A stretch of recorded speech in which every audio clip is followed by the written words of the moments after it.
Hello guys, welcome back to our channel. Friends, ఈరోజు మనం మన రాజమహేంద్రవరం ఉంది కదా, రాజమహేంద్రవరంలో ఉన్నటువంటి గొల్లల మామిడాడ అనే విలేజ్లో ఉన్న సీతారామ స్వామి వారి యొక్క ఆలయం గురించి అయితే తెలుసుకుందాం. ఈ ఆలయం యొక్క స్పెషల్ ఏంటంటే, మన నోట్ల మీద గాంధీ బొమ్మ అయితే ఎలా ఉందో అట్లానే మనకి పోస్ట్ స్టాంప్స్ ఉంటాయి కదా, ఆ స్టాంప్స్ మీద మనకి ఈ సీతారామ స్వామి వారి యొక్క ఆలయం యొక్క గుర్తు అంటే బొమ్మ అనేది ఉంటుంది. అసలు ఈ గొల్లల మామిడాడలో ఉన్నటువంటి సీతారామ స్వామి వారి ఆలయంకి ఎలా చేరుకోవాలి అనే దాని గురించి అయితే తెలుసుకుందాం. ఇప్పుడు మనం ఈ ఆలయం చేరుకోవాలనుకుంటే ముందుగా మనం రాజమహేంద్రవరం అయితే చేరుకోవాలి. ఈ రాజమహేంద్రవరం అనేది బస్సులో అయినా రావచ్చు, లేదంటే మనకి ఇండియన్ రైల్వేస్ ఉన్నాయి కదా, ఇండియన్ రైల్వేస్లో అయినా సరే మనం రాజమహేంద్రవరం వరకు ట్రైన్లో రావచ్చు. బై ఎయిర్ ఎవరైనా రావాలనుకుంటే మనకి మన రాజమహేంద్రవరంలో అయితే ఎయిర్పోర్ట్ ఉంటుంది. అక్కడ నుంచి మనం బై క్యాబ్ అనేది ఎక్కడికైనా రావచ్చు, లేదనుకుంటే మనకి బస్సెస్ అనేవి ఉంటాయి రాజమహేంద్రవరం నుంచి. ఆ బస్సెస్లో అయినా సరే ఇక్కడికైతే రావచ్చు. కానీ ఇక్కడ స్పెషల్ ఏంటంటే, ఈ విలేజ్కి వెళ్ళాలంటే మాత్రం మనం పక్కాగా అయితే పల్లెవేలుగు బస్సెస్ మాత్రమే అవైలబిలిటీ అయితే ఉంటాయి. ఇటువంటి ఎక్స్ప్రెస్ బస్సులు అనేవి ఉండవు. సో ఈ పల్లెవేలుగు బస్సులు అనేవి కొద్దిగా నెమ్మదిగా వెళ్తాయి, బట్ ఖాళీగానే ఉంటాయి. ఇటువంటి రష్ అనేది ఉండదు. పల్లెటూరు కాబట్టి మనకి బస్సెస్ అనేవి ఖాళీగానే ఉంటాయి. బట్ భయపడాల్సిన అవసరం లేదు. పల్లెటూరు ఏమో అంటే బస్సెస్ తక్కువ ఉంటాయి, ఏమైనా భయపడాల్సిన అవసరం లేదు. మనకి ఎవ్రీ 20 మినిట్స్కి 15 మినిట్స్కి ఒక బస్సు అనేది అవైలబిలిటీ అయితే ఉంటుంది. ఇటు బై బస్ అనేది మనం విజిటింగ్కి అయితే వెళ్తున్నాం అనుకుంటే బిక్కవోలు అనే విలేజ్ ఉంటుంది. బిక్కవోలు అనే విలేజ్ మనం దిగిన తర్వాత అక్కడ నుంచి బై ఆటో అయితే ఈ విలేజ్కి వెళ్ళాలి. ఇక్కడ నుంచి 2 కిలోమీటర్ డిస్టెన్స్లో అయితే ఉంటుంది. మనం ఏదైనా ఆటో ఎక్కితే వాళ్ళు 10 రూపీస్ అనేది ఛార్జ్ చేస్తారు. 10 రూపీస్ ఇస్తే మనకు ఆ టెంపుల్ దగ్గర అయితే పెట్టేస్తారు.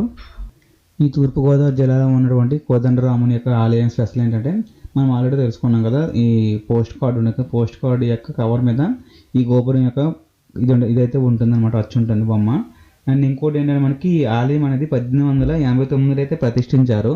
దాని తర్వాత మనకి ధర్వంపూడి సుబ్బిరెడ్డి అండ్ రామిరెడ్డి అని ఉంటారు కదా, వాళ్ళు ఏంటంటే ఈ సీతారామస్వామి యొక్క విగ్రహాలు అనేది ఏర్పాటు చేశారనమాట. అప్పటి నుంచి ఏంటంటే ఈ ఆలయంలో నిత్య పూజలు అండ్ శ్రీరామనామ వేడుకలు ఉంటాయి కదా, అట్లాంటి వేడుకలు అనేవి నిత్యం జరుపుకుంటూ వచ్చేవాళ్ళు అనమాట. అట్లా 6 ఏళ్ల పాటు అయితే శ్రమించి ఈ ఆలయంలో కొద్దిగా మార్పులు అయితే చేర్పాట్లు చేసి ఈ ఆలయం అయితే ఇంప్లిమెంట్ అనేది చేశారు. ఇక్కడ ఈ ఆలయంలో మనం చూసుకుంటే మొత్తం 11 అంతస్తులతో ఈ ఆలయం అనేది నిర్మించబడి ఉంటుంది. దీని యొక్క ఎత్తు అనేది మనం చూసుకుంటే 200 అడుగుల ఎత్తు అనేది ఉంటుంది.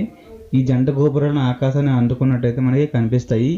మనం ఈ గోపురంలో పైన ఫ్లోర్ ఉంటుంది కదా, 11వ ఫ్లోర్కి వెళ్ళి మనం పైనుంచి చూస్తే మాత్రం చుట్టుపక్కల ఉన్నటువంటి విలేజ్ మొత్తం అయితే మనం చూడవచ్చు. మనం పైకి వెళ్ళినప్పుడు మీకు అదంతా చూపిస్తాను. అండ్ ఇంకోటి ఏంటంటే, ఈ ఆలయంలో ప్రేమికులు కానీ వీళ్ళు ఎవరైనా సరే ఈ ఆలయంకి వచ్చి చాలామంది మొక్కుకొని ఇక్కడ వాళ్ళ నేమ్స్ అనేవి రాస్తారనమాట. నేమ్స్ రాస్తే పెళ్ళిళ్ళు జరుగుతాయి అని చెప్పేసి చాలామంది నమ్మకం. ఇక్కడ ఈ కోదండరాముని యొక్క ఆలయం ఉంది కదా, ఈ ఆలయాన్ని విజిటింగ్కి వెళ్ళామనుకోండి, ఈ ఆలయంలో మనకి రాముని టెంపుల్ మీద రామాయణం, మహాభారతం, భాగవతం ఉంటాయి కదా, ఈ భాగవతం అనేది శిల్పకళ రూపంలో మనకి కళ్ళకు కట్టినట్టుగా అయితే మాత్రం వీళ్ళు వివరించి అయితే శిల్పకళను చెక్కారు. మనం చూస్తే సేమ్ అక్కడ ఒక పర్వం తర్వాత ఇంకో పర్వం ఎలా స్టార్ట్ అవుతుంది, ఇట్లా ఎలా ఎండ్ అవుతుంది, అదంతా మనకి కళ్ళకి కనిపించినట్లయితే ఉంటుంది. మాకు ఒక ఫ్యామిలీ అనేది కనిపించారనమాట. ఆవిడ చాలా టాలెంటెడ్ పర్సన్. తను ఏంటంటే ఈ ఆలయంలో ఉన్నటువంటి దేవాలయం ఉంది కదా, ఈ దేవాలయంలో విగ్రహాలు ఉంటాయి కదా, అంటే ఇప్పుడు ఒక చరిత్ర వివరించినప్పుడు స్టెప్ బై స్టెప్ వాళ్ళు వివరిస్తారు కదా, సో తను ఏ విగ్రహం చూసినా సరే ఆ చరిత్రను చెప్పుకుంటూ వెళ్ళిపోతుంది అనమాట.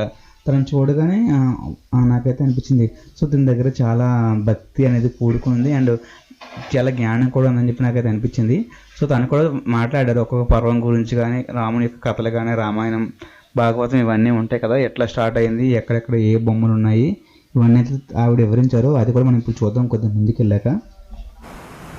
ఇక్కడ లక్ష్మణ స్వామి మూసిపోతే ఇక్కడ పైనేమో హనుమంతుల వారు సంజీవిని తీసుకొని వెళ్తున్నారు. అవి ఇటు వచ్చేసరికేమో రాముల వారు సంజీవిని తీసుకొని వచ్చాక లక్ష్మణ స్వామి బతికినట్టు, అక్కడేమో ఉంగరం తీసుకొని వెళ్తున్నాడు రాముల వారు సీతాదేవికి చూపించడానికి. ఆంజనేయ స్వామి రాముల వారి దగ్గర అగ్నిపం తీసుకొని వెళ్తున్నారు. ఆ పైనేమో చెట్టు చాటు నుంచి వాలి 7 తాటి చెట్లని ఒక బాణంతోనే చంపాలని చెప్తారు కదా, అక్కడ చంపింది. అటు పక్కన 7 చెట్లు ఒక్కసారి, అటు పక్కనేమో చెట్టు చాటు నుంచి వాలిని చంపినట్టు. ఇక ఆ పైనేమో అశోకవనంలో, అశోకవనంలో సీతాదేవి కూర్చున్నట్టు. ఇంక ఇటు వచ్చేసి ఇది రథం, కింద గజలక్ష్మి. ఇటు వచ్చేమో వీళ్ళు శ్రీరామునికి అశ్వదేవత ప్రదక్షిణ చేయడం. పైనేమో రాముల వారి బారసాలు. ఇటు వచ్చేసేమో సీతాపరిణయం, రాముల వారి సీతాపరిణయం. ఆ పైనేమో చందమామను చూపించుకుంటూ కౌశల్యాదేవి రాముని వారికి కైకేయి గోరు ముద్దలు తినిపించడం. ఆ పైన మళ్ళీ రాధాకృష్ణుడు, ఇటు వామన అవతారం, ఇటు నృసింహ అవతారం, అటు కృష్ణ అవతారం, అటు బుద్ధ అవతారం, అదంతా మళ్ళీ అవతారాలు 7 అవతారాలు. ఆ పైన మళ్ళీ రాముని వారి పట్టాభిషేకం.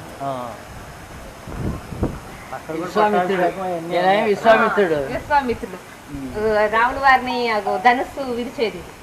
ఇక్కడ ధనుస్సు విరిచేసి అది స్వయంవరంలో ఇప్పుడు అంతా అయ్యే చూసుకుంటున్నారు. చేస్తుంటేనేమో రాక్షసులు దాంట్లో హోమగుండాలు. ఆహా ఇదండి పట్టాభిషేకం చేస్తుంది కూడా ఉంది. ఇదైతే అది తాటకి మారీసుడు మారీసుడిది. అటేమో వధించినట్టు. కింద వచ్చేసి శ్రీరాముడు పట్టాభిషేకం.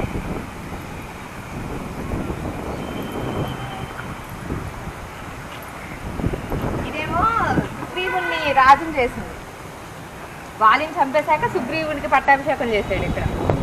అదేమో అది ఎవరిది, అది ఇది విభీషణ్ణి పట్టాభిషేకం చేయడం.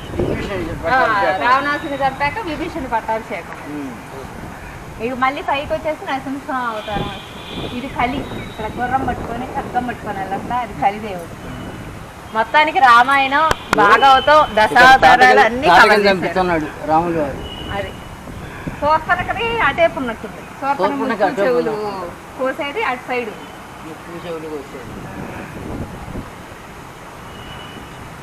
చాలా అద్భుతంగా లక్ష్మీ నరసింహస్వామి ఈ రోజులో సాధ్యపడదు. హిరణ్యకశిపుడిని చూపిస్తున్నాడు. పక్కన ప్రహ్లాదుడు కళ్ళకు కట్టినట్టుగా మొత్తం మనకి ఒక వీడియో రూపంలో ఇచ్చారు కదా మొత్తం. అది చాలా బాగుంది. అసలు ఇప్పటికి కూడా ఎక్కడా లేదు ఇంత రామాయణ మహాభారతాలు దశావతారాలు అన్ని కలిపింది. అసలు నాట్ బ్యాడ్. అసలు ఇంకా అసలు మనం ఎక్కడా చూడలేము. చాలా బాగుంది. గాయత్రీదేవి అమ్మవారు, మళ్ళీ అక్కడ గజలక్ష్మీదేవి అన్నీ ఉన్నాయి. నారదులు, సంబురుడు,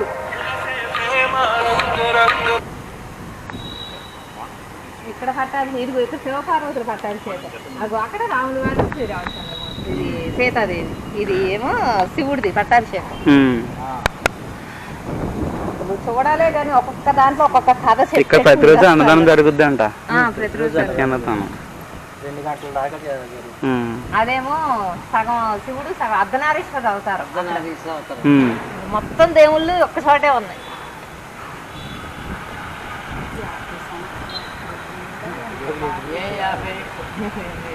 1985 75 అక్కడ చరిత్ర ఉంది కింద. అది ఒక ఫోటో తీసుకుంది. ట్రావెల్ బకెట్ టీవీలో అది ఛానల్, యూట్యూబ్ లో ట్రావెల్ బకెట్ అని కొడితే నా ఛానల్లో మాత్రం వస్తుంది.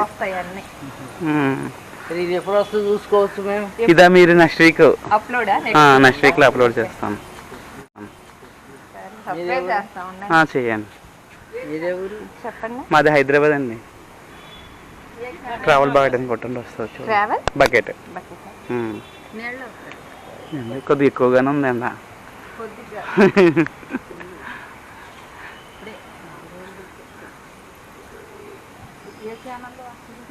ట్రావెల్ బకెట్ అని ఉంటుంది, దాంట్లో వస్తుందండి. అదే నేను రీసెంట్గా స్టార్ట్ చేశానండి అది ఛానల్. రాజమండ్రిలో శివుడిది తీసాను. అది అక్కడ కూడా మాట్లాడిచ్చాను. పంతులు గారు అందరూ ఉంటారు కదా. ఈ కోదండరాముని ఆలయం ఉంది కదా, ఈ ఆలయంలో మనం చూసుకుంటే రాముడు, సీత, లక్ష్మణుడు, వీళ్ళతో పాటు పక్కన ఆంజనేయ స్వామి విగ్రహం అనేది ఉంటుంది అనమాట. ఇక్కడ 3 విడి విగ్రహాలు అనేవి మనకి కనిపిస్తాయి. వీటి అలంకరణ, లైటింగ్ మనకి చాలా అందంగా అయితే విగ్రహాన్ని మనం చూడవచ్చు. ఇక్కడ ఈ కోదండరాముని యొక్క ఆలయం ఉంది కదా, ఆలయం యొక్క గర్భగుడిని మాత్రం వీడియో షూట్ చేయడానికి అయితే పర్మిషన్స్ అయితే ఉండవు. మనం మేనేజ్మెంట్తో మాట్లాడిన తర్వాతే ఇక్కడ వీడియోస్ని అయితే షూట్ చేసుకోవాలి. నేనైతే ఫస్ట్ మేనేజ్మెంట్తో మాట్లాడాను అనమాట. వాళ్ళ పర్మిషన్ తీసుకున్న తర్వాత నేను షూట్ అయితే చేశాను. సో మనం ఎవరైనా సరే వీడియోస్ని షూట్ చేస్తున్నాం అనుకుంటే మాత్రం పక్కగా ఈ మేనేజ్మెంట్తో మాట్లాడి వాళ్ళ పర్మిషన్స్ మాత్రమే తీసుకోవాల్సి ఉంటుంది అనమాట. అండ్ ఈ ఆలయాన్ని మనం చూసుకుంటే ఎవ్రీడే మనకి అన్నదానం అనేది, నిత్య అన్నదానం అనేది ఉంటుంది. మనకి అన్నదానం అనేది 2:00 అయితే క్లోజ్ చేస్తారు.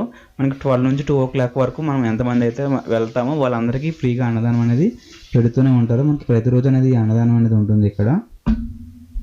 గైస్ మనమైతే ఈ ఆలయం దర్శనంకి వెళ్తున్నప్పుడు ఈ ఆలయం యొక్క ఫస్ట్ ఫ్లోర్లో మనకి అద్దాల మేడ అనేది ఉంటుంది. ఈ అద్దాల మేడలో స్పెషల్ ఏంటంటే మనం చుట్టూ అద్దాలే ఉంటాయి. కొన్ని అద్దాలలో మనకి కాళ్ళు కనిపిస్తాయి, కొన్ని అద్దాలలో మన తలలు కనిపిస్తాయి, కొన్ని అద్దాలలో మనం మొండె అట్లా కనిపిస్తాయి అనమాట. కొన్ని దాంట్లో మనం ఫుల్గా కనిపిస్తాము, కొన్ని వాటిలో లావుగా కనిపిస్తాము. రిఫ్లెక్షన్స్ ఉంటాయి అనమాట. ఒక్కొక్క అద్దం నుంచి ఇంకొక అద్దంకి రిఫ్లెక్షన్ పడి మనం చాలా దగ్గర ప్రతిబింబం అయ్యి కనిపిస్తూ ఉంటాం అనమాట. ఇవన్నీ చూడడానికి చాలా అందంగా అయితే కనిపిస్తుంది. దీని యొక్క ఎంట్రీ ఫీజు అనేది 50 రూపీస్ అయితే ఛార్జ్ చేస్తారు. చూసిన తర్వాత మనం పైకి అయితే వెళ్ళి మొత్తం ఆ గోపురాలను కూడా చూడవచ్చు అనమాట. సో మనమైతే ఇక్కడ ఈ వీడియో చేయడానికి అయితే ఎవరికైతే పర్మిషన్స్ ఉండవు అద్దాల మేడలోన. మనం ఒక ఫోటో తీసుకుంటామని చెప్పి అయితే అడిగాము. అక్కడ ఫోటో అయితే తీసుకోమని చెప్పారు.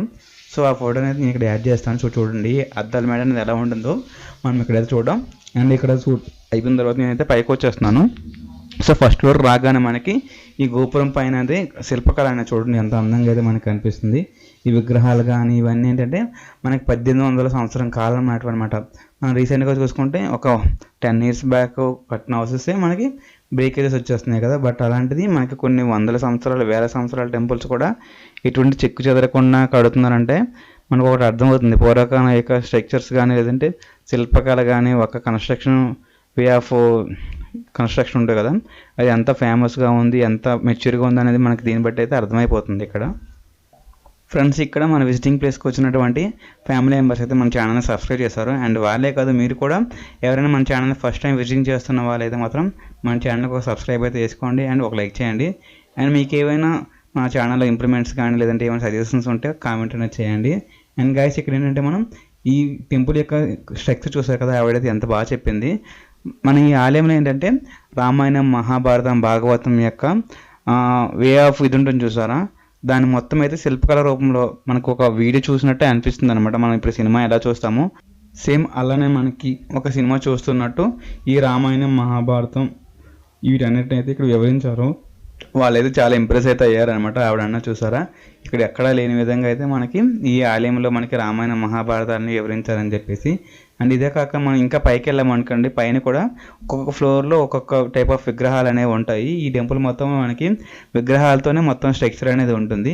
సో వాటిని కూడా మనం ఇప్పుడైతే ముందుకెళ్తూ చూద్దాం. పైకి అలాగే వెళ్దాం ఇప్పుడు. ఫ్రెండ్స్ ఇక్కడ మనం పైకి వచ్చిన తర్వాత చూసామనుకోండి, ఫస్ట్ ఫ్లోర్లో మనకి ఈ శివుని విగ్రహం అని చూసారా, అండ్ శివుని విగ్రహం అండ్ ఈ పక్క మనం చూసుకుంటే ఆంజనేయ విగ్రహం అండ్ భటులు ఉంటారు కదా, అంటే హనుమంతుల యొక్క భటులు ఉంటారు కదా, రామ భటులు, వీళ్ళందరూ మనకి ఇక్కడ ఉంటారు. అండ్ ఇటు పక్క మనం చూసుకుంటే మళ్ళీ ఇక్కడ సేమ్ శివుని విగ్రహాల యొక్క కొన్ని విగ్రహాలు ఉంటాయి. అండ్ ఇక్కడ శివుని విగ్రహాల పక్కన కొన్ని విగ్రహాలు ఉన్నాయి. వాటి గురించి నాకు అంత నాలెడ్జ్ అయితే లేదు. సో ఆవిడకి అంత నాలెడ్జ్ నాకు లేదు. సో ఇక్కడ మనం ఇవన్నీ వీటి యొక్క శిల్పకళను మనం చూడొచ్చు. అండ్ ఇంకా మనం చూసుకుంటే ఇంకా నెక్స్ట్ ఫ్లోర్కి అయితే వెళ్దాం. నెక్స్ట్ ఫ్లోర్లో మనకి ఇక్కడ ఏమేమి ఉన్నాయి అనే దాని గురించి నేను చూపిస్తాను. ప్రతి ఒక్క దగ్గర కూడా మనకి ఇట్లా స్టెప్స్ అనేవి ఉంటాయి అనమాట ఎక్కడానికి అండ్ దిగడానికి కూడా బోత్ స్టెప్స్ అనేవి ఉంటాయి. వాటిలో మనం చూసుకుంటూ అయితే వెళ్ళాలి. కొద్దిగా చీకటిగా ఉంటుంది, లైట్స్ అయితే ఏం అవైలబుల్ ఉండవు. అండ్ గైస్ ఇక్కడ మనం చూసుకుంటే నా చేతిలో పవర్ బ్యాంక్ కొంచెం చూసారా, ఏంటంటే నేను ఇక్కడ రాగానే నా క్యామ్లో ఛార్జింగ్ అనేది అయిపోయింది. సో ఏంటంటే మనం ఒకసారి క్యామ్ ఫుల్ చేసాం అనుకోండి, ఆ క్యామ్ అనేది మ్యాక్సిమం ఒక 1 hour అట్లా వస్తుంది అనమాట. దాని తర్వాత ఛార్జింగ్ అనేది అయిపోతుంది. దాన్ని ఆఫ్టర్ మనం ఛార్జ్ అనేది చేసుకోవాల్సి వస్తుంది అనమాట. బట్ నేను ట్రావెలింగ్లో ఉన్నప్పుడు వేరే ప్లేస్లో ఛార్జ్ పెట్టడానికి అవ్వదు కదా, అందుకోసం అని చెప్పేసి నేను పవర్ బ్యాంక్ యూజ్ చేసుకొని ఇట్లా ప్లేసెస్ అనేది షూట్ చేస్తూ ఉంటాను. బట్ ఇక్కడ చూడండి ఇట్లా పవర్ బ్యాంక్ ఛార్జ్ పెట్టుకుని మొత్తం అయితే షూట్ చేస్తున్నాం. మనం ఇప్పుడైతే సెకండ్ ఫ్లోర్కి వెళ్దాం. సో సెకండ్ ఫ్లోర్లో కూడా చూసుకుని సరే మనకి ఫస్ట్ ఫ్లోర్లో ఎట్లా విగ్రహాలు ఉన్నాయో సేమ్ అట్లానే ఒక్కొక్క ఫ్లోర్లో ఒక్కొక్క టైప్ ఆఫ్ ఒక కథను వివరిస్తూ అయితే విగ్రహాలను మనకు కనిపిస్తాయి. మనం ఈ టెంపుల్లో చూసుకుంటే ఎక్కడ చూసుకున్నా సరే ఈ లవర్స్ ఉంటారు కదా, లవర్స్ యొక్క పేర్లు అనేవి కనిపిస్తూనే ఉన్నాయి. ఇక్కడ చూడండి ఎక్కడ చూసినా సరే విగ్రహాల మీద కానీ లేదంటే పక్కన కానీ వీళ్ళు రాసిన పేర్లు ఉంటాయి అన్నమాట లవర్స్. మ్యాక్సిమం ఇక్కడ ఎక్కువ మంది అంటే కపుల్స్ కానీ లేదంటే పేర్స్ కానీ వచ్చి విజిటింగ్ చేస్తూ ఉంటారు. ఇందాక మనకి కనిపించిన ఫ్యామిలీ ఉంది కదా, ఫ్యామిలీ మెంబర్స్ అయితే నాకు గైడ్ చేశారన్నమాట. దగ్గరలో ఏ టెంపుల్స్ ఉంటాయి అండ్ వీటి గురించి అయితే చెప్పారు. నాకు రాజమండ్రిలో ఏవో ఉంటాయి ఐడియా ఉంది, బట్ ఇక్కడ రాజమండ్రి నియర్ బైలో బిక్కవోలు ఇవన్నీ ఉన్నాయి కదా, వీటి గురించి అయితే నాకేం తెలియదు. చాలామంది అయితే చాలా ఇన్ఫర్మేషన్ ఇచ్చారు. అండ్ కొంతమంది అయితే నాకు వాళ్ళ ఓన్ వెహికల్స్ మీద తీసుకొని వెళ్ళి అయితే ఈ ప్లేసెస్ గురించి కూడా చూపించారనమాట. వాటన్నిటి గురించి కూడా పోస్ట్ చేస్తాను. అండ్ గైస్ ఇంకోటి ఏంటంటే ఈ వీడియోకి వచ్చినప్పుడు ఏంటంటే సో చాలామంది వీడియో చూస్తున్నారు, బట్ ఏంటంటే ఒక వీడియోకి ఒక లైక్ అయినా చేయండి. మీరు ఎంకరేజ్ చేస్తే నాకు కొద్దిగా ఇంకా సపోర్ట్ అనేది అనిపిస్తుంది అనమాట. ఫ్రెండ్స్ ఇప్పుడైతే మనం ఆల్మోస్ట్ ఈ టెంపుల్ యొక్క టాప్కి అయితే వచ్చేసాము. ఈ టాప్ నుంచి మనం చూసుకున్నాం అనుకోండి, చుట్టుపక్కల ఉన్నటువంటి విలేజెస్ కానీ, అంటే విలేజెస్ ఉంటాయి కదా, ఆ విలేజెస్ కానీ లేదంటే చుట్టుపక్కల ఉన్నటువంటి పొలాలు కానీ ఇవన్నీ మనకి చాలా పచ్చగా అయితే కనిపిస్తాయి. మనం ఏ ఏరియా చూసుకున్నా సరే ఓన్లీ సమ్మర్లో అయితే ఇటువంటి పంటలు అనేవి ఎవరు వేయరు. బట్ రాజమహేంద్రవరంలో ఏంటంటే మనకి గోదావరి ఉంటుంది కాబట్టి గోదావరి అమ్మ యొక్క దయతో మనకి, అంటే ఆవిడ యొక్క అనుగ్రహంతో మనకి చుట్టుపక్కల ఉన్నటువంటి ఊర్లు అనేవాళ్ళు పంటలు అనేవి మనకి ఎప్పుడు పండిస్తూనే ఉంటారు. వాళ్ళు ఏంటంటే బేస్డ్ ఆన్ సీజన్ బట్టి ఒక్కొక్క టైప్ ఆఫ్ పంటలు అనేవి వేస్తూ ఉంటారు. సో నార్మల్గా ఏంటంటే కొంతమంది ఇయర్కి 2 times అట్లా వరి అనేది వేస్తారు. కొంతమంది ఏంటంటే జొన్న కానీ అట్లా బేస్డ్ ఆన్ వాళ్ళ ఇంట్రెస్ట్ అనమాట. బేస్డ్ ఆన్ ఇంట్రెస్ట్ వాళ్ళు ఒక్కొక్క టైప్ ఆఫ్ పంటలు అయితే వేస్తూ ఉంటారు. మనకి పల్లెటూరులో భూమి అనేది ఖాళీగా అయితే ఉంటుందేమో, కానీ ఇట్లా గోదావరి దగ్గర అయితే మాత్రం భూములు అనేవి అయితే ఖాళీగా ఉండవు, ఏదో ఒక పంటలు అనేది వేస్తూ ఉంటారు వీళ్ళు. ఫ్రెండ్స్ ఇప్పుడు మనం మన రాజమహేంద్రవరం ఉంది కదా, రాజమహేంద్రవరంలో ఉన్నటువంటి గొల్లల మామిడి అనే విలేజ్లో ఉన్నటువంటి శ్రీరామచంద్రుని యొక్క ఆలయం గురించి తెలుసుకున్నాం. అండ్ ఇదే కాకుండా మనకి రాజమండ్రి రిలేటెడ్ ఇంకా చాలా వీడియోస్ అనేవి ఉన్నాయి. ఈ పక్కన మనం చూసుకుంటే సూర్యనారాయణ స్వామి వారి యొక్క ఆలయం ఉంది అనమాట. సో దాని గురించి కూడా నేను ఇంకా వీడియో అనేది చేస్తున్నాను. సో అది కూడా మనం నెక్స్ట్ వీక్ అయితే ఈ వీడియో అనేది పోస్ట్ చేస్తాను. సో ఆ వీడియో కోసం వెయిట్ చేయండి. అండ్ ఇంకోటి ఏంటంటే మనం వీడియోస్ అనేవి ఆల్రెడీ రాజమహేంద్రవరంలో స్టార్ట్ చేశాను అనమాట. సో ఎవరైనా సరే రాజమండ్రి గురించి వీడియోస్ ఎవరైనా చూడాలనుకుంటే మన ట్రావెల్ బకెట్ యూట్యూబ్ ఛానల్లోకి వెళ్ళి ఆ రాజమహేంద్రలో ఉన్నటువంటి వాల్స్ని అయితే చూడవచ్చు. అండ్ మీ సజెషన్ ప్లేసెస్ ఏమైనా ఉంటే కింద కామెంట్లు అయితే పెట్టండి. మనం నెక్స్ట్ టైం విజిటింగ్కి వెళ్ళినప్పుడు ఆ ప్లేస్ని అయితే కవర్ చేద్దాం. ఫ్రెండ్స్ ఇక్కడ మెయిన్ థీమ్ ఏంటంటే, నేను హైదరాబాద్ నుంచి మూవ్ అయినప్పుడు ఏదైనా ప్లేస్కి వెళ్తున్నాను అనుకుంటే మ్యాక్సిమం ట్రావెలింగే ఒక 1 day అట్లా అయిపోతుంది అనమాట. సో నేను ఆ ప్లేస్లో ఉన్నాను అనుకుంటే ఒక 1 day ఉంటాం మ్యాక్సిమం. ఆ 1 dayలో ఉన్నటువంటి టైంలో మీ సజెస్టెడ్ ప్లేసెస్ ఏమైనా ఉంటే వాటిని అయితే నేను షూట్ చేస్తాను. ప్రజెంట్ మనం రాజమండ్రి షూట్ చేస్తున్నాం కదా, సో రాజమండ్రి దగ్గరలో ఏవైనా సజెస్ట్ ప్లేసెస్ ఉంటే మాత్రం పిన్ చేయండి. మనం మ్యాక్సిమం నెక్స్ట్ టైం విజిటింగ్కి వెళ్ళినప్పుడు మెజారిటీ ఓట్స్ అయితే దేనికి వస్తాయో ఆ ప్లేస్ని అయితే కవర్ చేద్దాం. ఫ్రెండ్స్ ఇప్పుడు మనం సీతారామ స్వామి వారి యొక్క ఆలయం గురించి తెలుసుకున్నాం కదా. అండ్ ఇదే కాదు, ఇట్లాంటి మరిన్ని వీడియోస్ కోసం మన ఛానల్ని ఫాలో అవుతున్నామనండి. మన ఛానల్కి ఒక లైక్ చేయండి, షేర్ చేయండి అండ్ సబ్స్క్రైబ్ చేయండి. Thank you for watching. Thank you for your support.